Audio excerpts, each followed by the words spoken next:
Pete has been in touch. Dude has got low back pain. As promised, I'm going to share with you how we fixed it.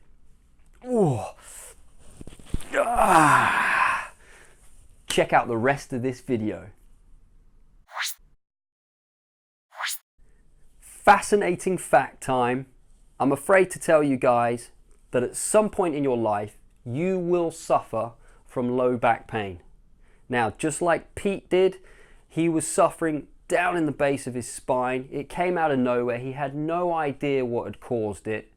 I figured the information that I offered him would be just as beneficial for you guys to hear and hopefully help you if you currently have pain, you've had pain, or you want to prevent pain in the lower back.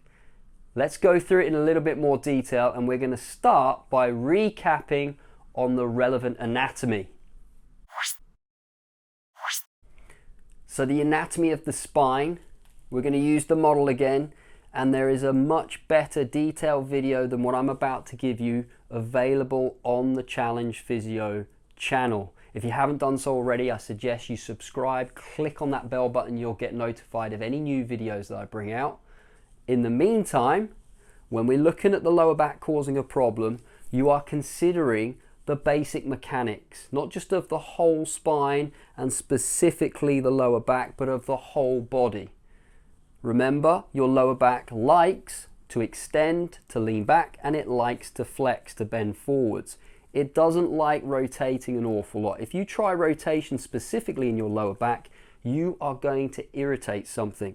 The facet joint, the discs, you might cause a bulge, you might cause some inflammation in the joint, both of which can cause irritation to your nerve, both of which will also cause the muscle tissue around the spine to jam up, to tighten. It does that to protect you. It's very, very clever. So why does it happen? It's because it's doing something that it shouldn't have to do. And that is where you need to understand how the rest of the body connects. The human body is the most complex machine known to man.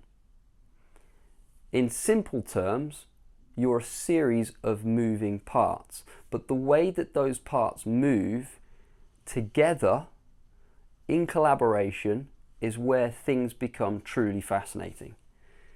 Now, the way that you're connected comes back to this fascinating network of connective tissue known as fascia. Have a look at these images. They illustrate how the fascial networks throughout the body bring our parts together. But a really crucial fact when you look at these images is understanding that your skeleton, your spine, the bony structures throughout the body that we would often be led to believe are the scaffolding, the support mechanism of the body, are completely covered in connective tissue. There's not one part of your skeleton that is exposed to the outside world. And therefore, the very fact that connective tissue at the slightest point around the bone, perhaps the forehead, over your peripheries, your fingers and your toes, that connective tissue is still supporting your skeleton. So consider this. Your skeleton and your spine are free floating within the connective tissue. It therefore makes a lot of sense that if the connective tissue becomes disrupted or congested in one area, it will absolutely have an impact on another area of your body. It will contort, it will pull your body into a position that will be non-optimal for somewhere else and start to cause a problem. That's exactly what happens when you start to get low back pain. Hopefully now, the image of how your body is connected right the way through with connective tissue, with the fascia all the way around, supporting and cradling your spine and skeleton, has helped you to see how something not working in one area is going to cause a problem in another. Now you've got to try and understand how something not working comes about. And in my experience, you need to consider the areas that you use the most. Think about the posture you're in the most. I say this a lot in a lot of the other videos, but the posture that you use the most, that you're in the most throughout the day, means certain muscle tissue is getting a hard time. It's working so hard that it sends a signal to the brain to say that it's stressed out, that it's in demand. The brain's response is to send loads of attention to that area. And by sending loads of attention to that area, just like other parts of the body, your nails, your skin, your hair, it starts to remodel. It lays down more fibrous tissue. Now, at that moment, that's brilliant because it allows you to achieve the task. But unfortunately, by repeatedly doing that, what happens is the area becomes congested. That area becomes so jammed up with tissue that it starts to affect the way that it functions, the way that it moves. And when you start to lose some of the movement in that area, you are going to have an effect on other parts of your body. Now, in the sense of low back pain, what I tend to do is consider how the person uses their body the most. And unfortunately, for most of us, as I've said in the other videos, it's using our phones, it's using technology of some kind, tablets, PCs, laptops, usually in sitting, which means the lower half of our body, pretty much from the bottom of your rib cage down, is fairly redundant. You're working so hard from your shoulders, from your arms, from your neck, from your head. Constantly working on a daily basis from these areas means they get jammed up. The tissue gets really congested. Now it creeps up on you. It doesn't happen overnight. You won't realize until something else fails that that has actually taken place. But when these areas get so jammed up that you can't move from them effectively as you used to, areas like your lower back are going to be asked to do a hell of a lot more. They are going to be asked to do things that they don't like to do, and that is going to include some rotation. It can do it for a little while, but it can't do it forever. And when it can't do it anymore, it is going to let you know, just like it did to Pete. Now what do? You're understanding that your lower back failed because another area had already failed. Your lower back was the victim of something else not working. And if we go on the basis of averages for the world, for the way that the body is being used by most human beings on this planet, it makes absolute sense that you should be targeting the top half of your body, mobilizing it, freeing up the tension, releasing areas that aren't working properly and have got congested in order to relieve your low back pain. So here we go. I'm going to give you my top 5 tips for getting rid of that low back pain, acute episodes, and potentially for good. Here we go. Number 1. If it's acute low back pain, it stands for reason that you need to manage that pain. You need to manage the pain that is disrupting you on a daily basis. Now, don't underestimate the power of using ice. Ice, believe it or not, as cringe-worthy as that sounds, putting ice on the area that is painful for no more than 10 minutes at a time will significantly help to reduce your inflammation. The pain effect that it has, the analgesic effect, the way that it reduces your symptoms may just allow you to move about a bit more. And that is your priority. Even with acute low back pain, the best thing is to try to keep moving as much as possible. You're going back to basics again, the importance of circulation. Okay, we've moved on from suggesting that you should lay down for a couple of days in bed and do not move. That is not going to help. What you need to do is keep moving, and if keeping moving requires the use of ice on the lower back and perhaps some analgesia, some pain relief, suitable medication that you know that you can take to dampen down the level of pain, brilliant. Use them to reduce the pain and keep moving. Tip number 2, this will sound crazy, but I want you to be intuitive. I want you to listen to your body. Believe it or not, and trust me, I see this a hell of a lot in the clinic, your body is already trying to tell you what you should do to help the pain. Now, if it feels like you want to round off the spine to reduce your symptoms, then go ahead, round off the spine. If it feels like you need to place the hands in the small of your back and lean back, then do that. Any subtle movement that you can get in your lower back at the time of it being painful that feels right and doesn't make it worse is going to be the right thing. Now, this isn't a cop-out. This isn't a cop-out tip. My preference would be movements of both kinds. Remember, in the lower back, that's flexion, bending forwards, perhaps laying on the ground and hugging your knees, or perhaps it's laid on your front and arching your back, going into extension. But see what you can get away with. Try and move in both directions and do the ones that feel right.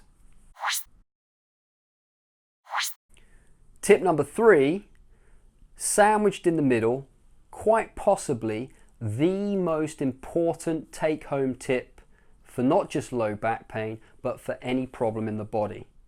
Okay? This, I feel, is the special nugget everybody should know. Deep breathing.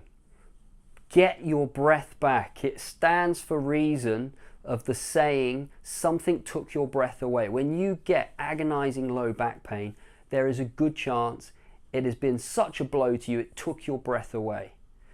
Actually going through the process of restoring good abdominal breathing is going to help you to strengthen the very tissue that supports your spine, not just in the lower back, but right the way through.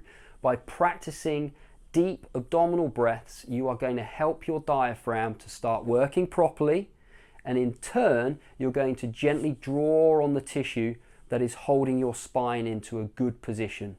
So, practice some deep abdominal breaths. The link up here takes you to the other video I did showing you how to do those. Tip number 4, and we're moving up your body for good reason. So, we've just discovered how the connection of your body and the congestion that you create in the top part of your body is impacting on your lower back. So it makes perfect sense that you should spend some time, if not most of your time, trying to free off this area. Now, the exercise I'm showing you there is a brilliant one to do to release your shoulder girdles. Simply loosening off your shoulder girdle, that being your collarbone at the front, the shoulder blade at the back, particularly on your dominant side. If that feels the most jammed, then get it moving. Now, it's not always the case. You would assume that your dominant side may be the most congested, but I have people that in order to use their dominant side, they lean on their opposite, non-dominant side to have support so they can function. That often leads to this side being worse. How do you figure it out? Check them out. Roll one shoulder, lift it up, roll it back. Compare it with the other one. If you find that one feels like it gets stuck, it doesn't flow as well as the other one, that's the one to work on. Shoulder girdle rolls. That is going to start to relieve your back pain. And finally, number 5, this is going to surprise you. I want you to find something that helps you to down-regulate, to de-stress. Now, I appreciate at the time when you are in agonizing low back pain, when it is acute, this is hard to achieve. However, using the ice, using the analgesics, using anything that reduces your symptoms to the level where you can then find a comfortable posture, I want you to apply any technique that you are comfortable with, that you find helps to de-stress you. It might be the deep abdominal breathing exercises. It might be listening to a meditation. It might be just sitting quietly and being comfortable with your own silence. Quite often, it will require a bit of a digital detox. Okay, so if you start to factor in that we are suggesting your upper thoracic spine, your shoulder girdle, collarbone, shoulder blades, the neck getting jammed up has caused your low back pain, consider removing or at least reducing the very things that have caused that in the first place.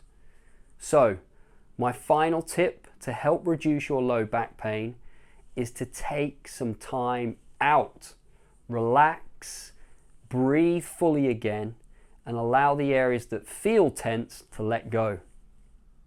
Let's recap and summarize so you hopefully get the gist. Before we summarize this video, consider subscribing to the channel if you find that this has been beneficial for you, or perhaps you're able to forward it on to someone that you know would benefit from the content. I really appreciate it. Remember, you can click on the subscribe button so every time I release a video you are notified of it.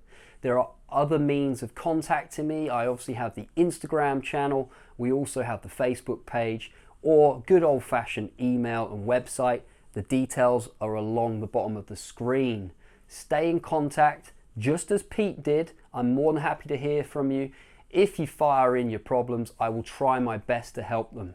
Okay, to summarize what we've gone through: low back pain, it's the victim of something else in your body not working correctly. That's the first thing. Secondly, more often, the area that isn't working correctly is the area that you use the most. The posture you're in the most causes most of your problems. For most of us, it's the top part of the body. So, working initially in the acute symptoms with your lower back, reducing the pain, but then considering the other areas of your body that have caused it by being congested, release those, continue to work with them, adopt strategies to help you de-stress, to keep active, to keep mobile, consider a digital detox, and your low back pain should start to resolve. Keep some of them up, and you may even prevent it coming back. If you don't, give me a shout. Good luck, people. Take care.